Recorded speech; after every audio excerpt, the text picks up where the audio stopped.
साम्राज्य, सामान्यांचा असामान्य आवाज. सुदैवाने मी जॉईन झाले आम्हाला 3.25 कोटी रुपये मिळाले. याचे पोलिसनी काही ट्रान्सपोर्ट करतात तर त्याचं त्यांनी एक GR आहे की एवढे पैसे त्यांनी महापालिकेला दिले पाहिजेत म्हणून. ते 3.25 कोटी रुपये 20 वर्षानंतर आम्हाला मिळाले होते. त्याचे आम्ही इमिजिएटली वाटले. अनेक अपघात दाव्यांमधले लोक चक्र मारत होते, मग ते काहीतरी जप्त्या निघतायत, हे सगळे दावे सेटल केले. म्हणजे रेग्युलर महानगरपालिका चालून 200 कोटींपेक्षा जास्तीचं दायित्व आम्ही 2 वर्षांमध्ये, म्हणजे स्मार्ट सिटीचा हिस्सा असेल, उजनी समांतर वाहिनीला द्यायचा असेल, कर्जांच्या परतफेडी असतील, काही असेल, हे सगळे पैसे आम्ही त्याच्यामधून भरलेले आहेत. आणि असं नाही फार शासनाने GST ची ग्रांट आम्हाला वाढून नाही दिली.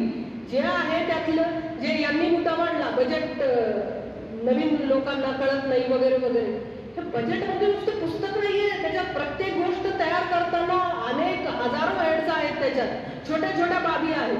ह्या सगळ्यांचा विचार करून, म्हणजे थोडक्यात शहर हे असं आहे, मी जी कामं सांगितले, हार्ट असतं, जिवंत माणसाचं हार्ट पंप, म्हणजे ते असं नाही ना हार्ट बाजूला काढून ठेवतो आणि इकडे काहीतरी करतो.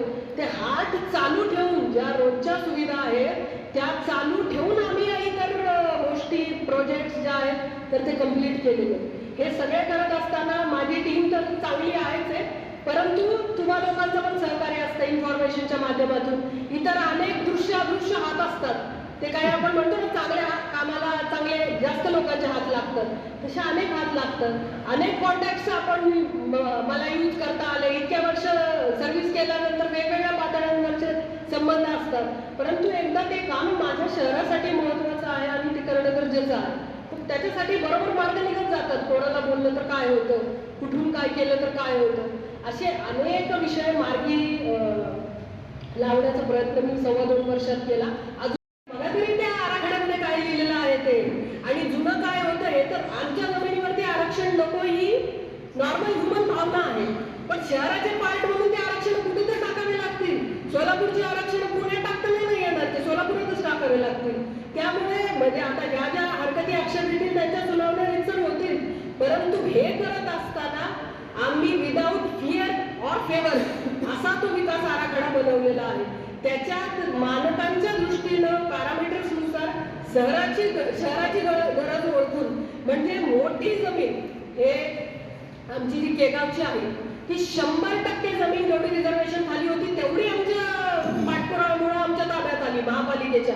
तिथं आम्ही स्टेडियम बनवणार आहोत, सोलर पार्कसाठी मोठी हे ठेवलेली आहे जमीन त्यातली, आणि पुन्हा एक अम्युजमेंट पार्कसाठी ठेवली. आता काही लोक आमची स्टेडियमची जागा कमी केली आणि हे केलं, अरे तसं नाहीये. त्याच्यामध्ये बघा तरी स्टेडियम म्हणजे काय 5-50 हेक्टरचं थोडी स्टेडियम बांधत असतात, त्याच्यासाठी जेवढी गरजेची तेवढी ठेवलेली आहे.